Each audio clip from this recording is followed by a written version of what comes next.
એવું શ્રેષ્ઠમાં શ્રેષ્ઠ જો કર્તવ્યનિષ્ઠ કોઈ પાત્ર હોય આ જગતમાં, શ્રેષ્ઠમાં શ્રેષ્ઠ કર્तव्यनिष्ठ। उपनिषदों में लिखा है कर्तव्य का पंथ बहुत कठिन होता है।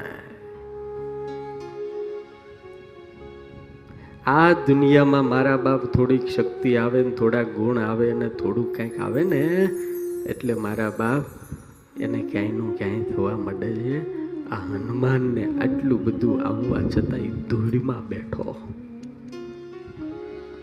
અને પોતાના કર્તવ્યથી ક્યારેય એને એક પણ ડગલું પાછી પાની ન કરી, એક પણ ડગલું નહીં।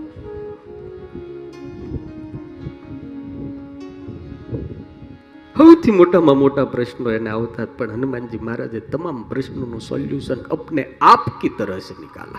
રામને ફરિયાદ એક પણ કરી હોય એવો એક દાખલો મને બતાવો। અને આપણે બધા શેઠ કામ હોપે એટલે 5 પ્રશ્નો કરીએ કે આનું કેમ થાય, એટલે તો હું ન કરી નાખું।